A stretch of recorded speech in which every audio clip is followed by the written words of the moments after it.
Hello, this is Matt Hoots with Softwares, and I've got Patrick, and he's going to talk to us about burning things. This is like one of my, of course, we all love fire.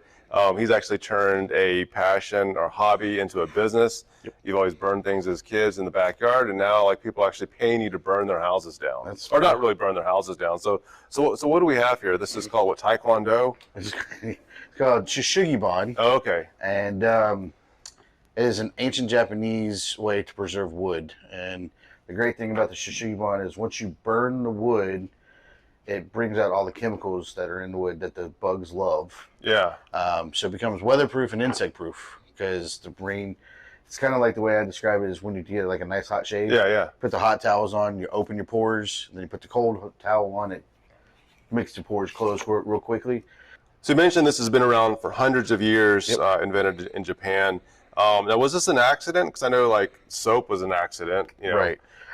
from burning as well. I do not think it was an accident from what my research shows is they figured out like when they burn, like from when they had like fires. Oh, okay, yeah. And then they would notice that it didn't it didn't decompose with the weather. That's a good point. So then they said, well, if we can do this, let's try to do that. And that's how it happened. So they're just observing. It's like, hey, let's burn wood. Most people are throwing it away. We can use it and build something out of it because it's great.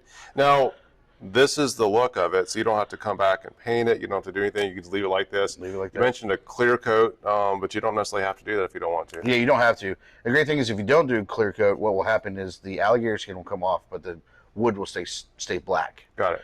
So it still has that burnt look to it and the beautiful shine to it if the weather takes the alligator skin off. So I do tell people to seal things on all the different sides. So it sounds like you don't necessarily have to seal this, but would you still recommend putting like a rain screen behind it so it can dry out? Yeah, I would. That makes sense.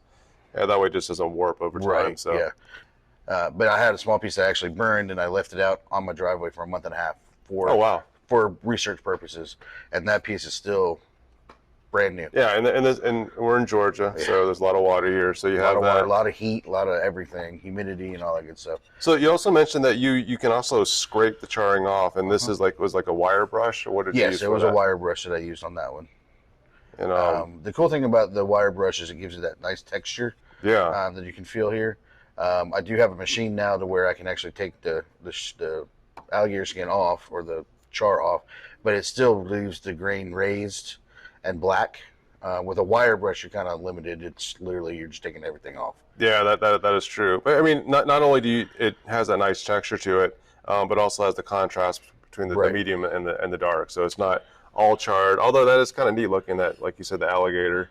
And that's actually, black is becoming a new popular color. It's been pretty popular on the West Coast and in the Midwest, and it's starting to come to the East Coast now. So I've already done one job for interior, and I have 2 jobs for exterior.